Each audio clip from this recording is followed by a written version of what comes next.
I was arrested. I was in the backseat of a police car.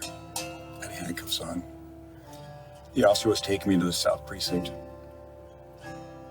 I arrived. I was put on a cold concrete bench in the back. And then the sergeant on duty, the precinct captain, came back and said, "Carl, what are you doing back here?" And I told him, "Geez, I guess, thank you. It's been long overdue. Thank you so much for protecting my tenants and my neighborhood for these last couple of decades." And then they said, "Okay, Carl, it's really good to see you again.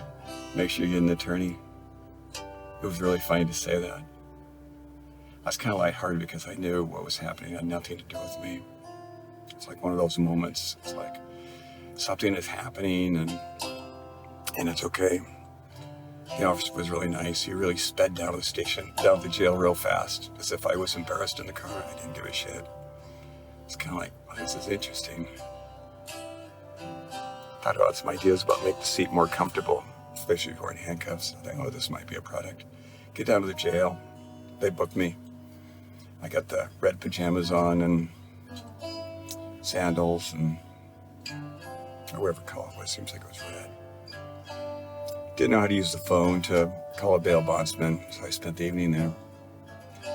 And what I noticed was there were all these posters on the wall talking about what our rights were, that we were not to allow other inmates to abuse us.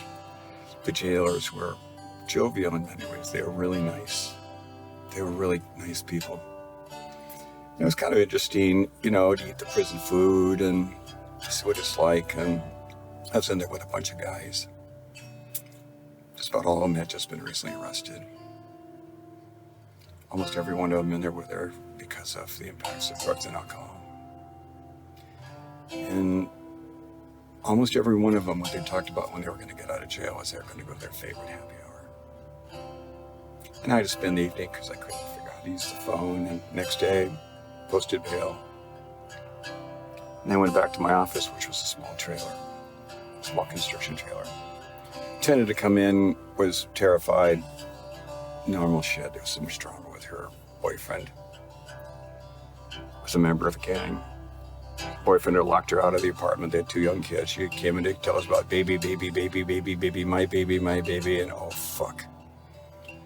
I finally, after listening to that for a few minutes, actually like 10 minutes, she was dumping on my manager, who was a closet drug addict I didn't know about. I said, "Look, if you cared about your little kid, you wouldn't have that gangbanger in your life." And she attacked me. I pushed her out the door and then locked the door.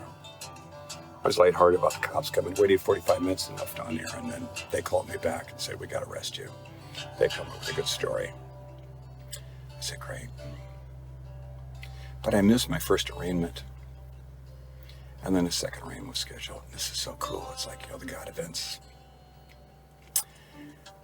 I was arrested, I think, on a Thursday. The following Tuesday, a guy from the Wall Street Journal calls me and says, "Hey, we want to do a story about you. About one of the buildings you're remodeling up there at the end of the Rainier Valley." Take a breath. Take one breath at a time. Serious exam. This gets pretty good. That's on a Tuesday. Thursday morning, I'm driving down for the arraignment. It's like about 8:30. My manager is a closet drug addict, calls up. She's all panicky. She said, "You won't believe this. Outside of the apartment of the woman who claims that she assaulted you, one of her best friends was shot to death. The other friend survived. That was the leader of the Crips Hoover gang, right outside the door, outside of her patio door." Now, there are only 24 murders in Seattle every year, and there's about 150,000 parcels of land. About 5% of the parcels account for 50% of all kind of crime and violence. But still, 5% of 150,000 parcels and only 24 murders a year. It's like one of those God moments. It's like, you arrest Carl and I will punish you. And I walked in the courtroom and said, "Not guilty." And then I said, now I got to go back to the building. I think the media's down there. I said, "Hey, some guy was shot to death." Courtroom reporter,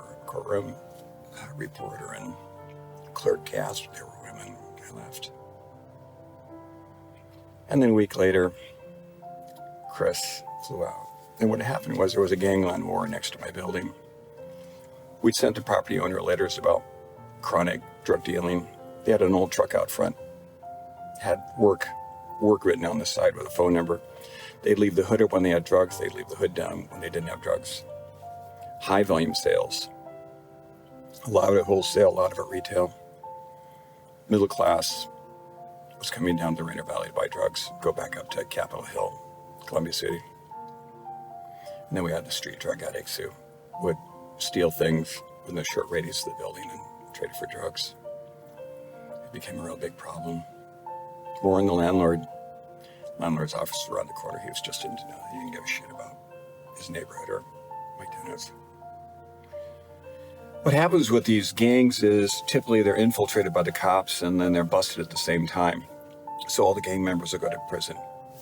And then they're typically released about the same time. And of course, these people only know one business, which is selling drugs. At least, if they're going to make some money. What happened was a number of gang members were released from another gang. Crips Hoover had taken over this little territory down there, which was very lucrative. Very short commute to, middle-class Seattle. And a war had started, a turf war had started. I didn't know it, but a few days before I was arrested, a guy was shot to death up on Capitol Hill. It was like an ambush. Another member of the gang tried to kill him, another guy. Excuse me. And then down here, a few days later, the gangland war started. And then after the leader was killed, they set up a shrine next to my building. And then about 65 gangsters every night would take over the street and have a wake the whole night. About a week into the wake, I met a report from the Wall Street Journal. He really wanted to focus on my building on the north end. I wanted to focus on this building down here because I moved one of my tenants who didn't want to pay the new rents in the remodeled building. I moved him down to this building. I moved him down to a place where there was a gangland war. And I wanted the reporter to do a story on this gangland war and this other tenant who was impacted by drugs and alcohol in a very severe way. His commute was to walk across the street to the rest home, and now he had to ride a bus up there 2 miles away. Eventually, they did the story, and they featured him and not me. They wanted to make the story about me, happy businessmen making money, providing products and services to improve a neighborhood, community, and also the impacts of light rail and the impacts of people like me coming in and remodeling, upgrading buildings, and what happens to the tenants, both good and bad. Rainier Valley become a solution to expensive housing in other parts of the city, and then the indigenous residents relocating. Although, 2 miles south, within commuting distance, 2 blocks from Lake Washington still isn't that bad. But Chris was weirded out. He was really weirded out by the shrine, and there was blood on the streets. There was fights every night. Gal stabbed a gal. And then a few days later, it was a Sunday, and I was so fucking scared. I was just so scared. I just feel the fear at my office. I never felt that fearful, and it was weird, too, because I was too scared to go down the building. And we were moving the middle class into the building. We had mostly Latino families there, but we had middle class families. There was a couple where they were going to have their first child. They'd look out the window and see the shrine. They were so scared. I was really scared to go down to the building. It was like one Sunday I thought, well, I got to take pictures of this and do something. I don't know, contact the city council. I didn't know how to do this political stuff. The officers, they have 2 officers parked 3 or 4 blocks away during the whole time, but unless you got 4 or 6 cops, there's no way they could even approach the neighborhood during the wake. So I went down there and I was taking a picture of the shrine, and there was a guy in the way who said, hey, don't take a picture of me, and I was really ignoring him because I was really scared. It was always said it was one of his best friends. And he was really in pain because he'd lost his best friend, one of his best friends. And then he warned me again. I didn't hear him. I was anxious and scared, taking pictures of the shrine. And then he said, I'm gonna fucking kill you. And he started walking towards me, and in his pants, he was showing me his gun. And it really scared me. It really scared me. And then he got into a car, and his friends were saying, hey, don't call the cops. He's just in a lot of pain. He's just really in a lot of pain. Then they drove away.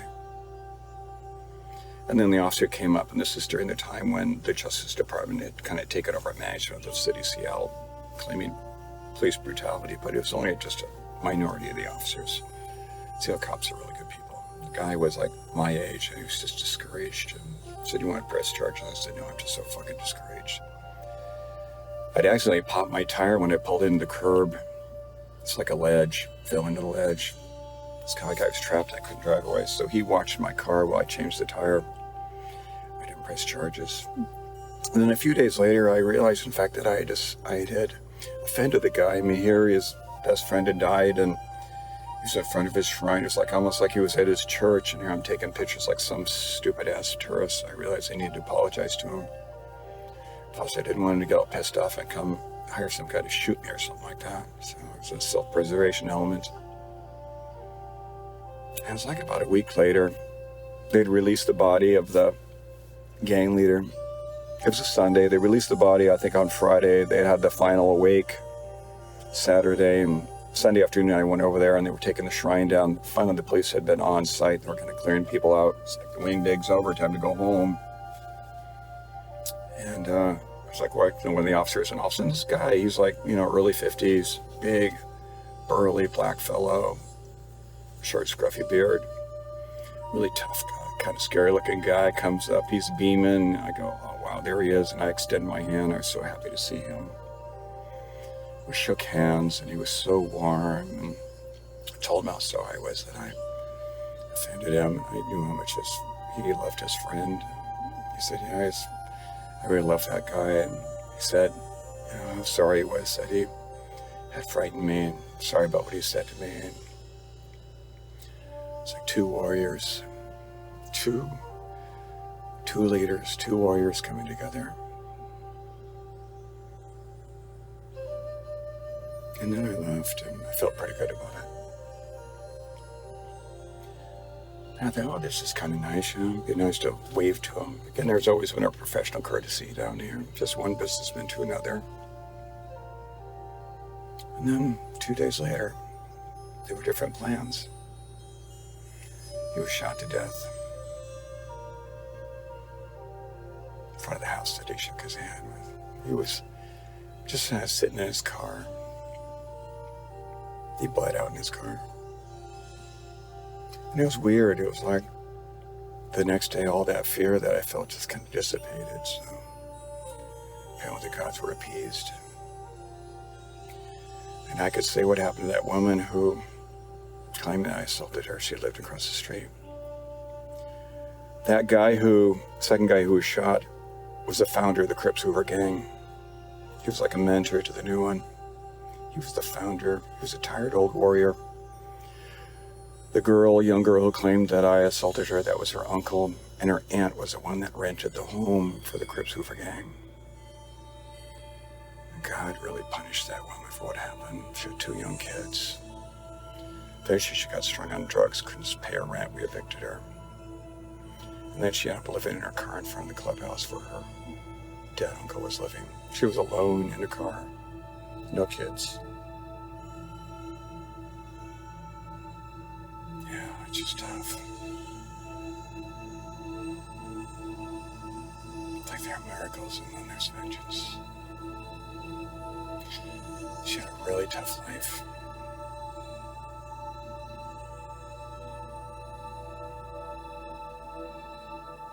Yeah.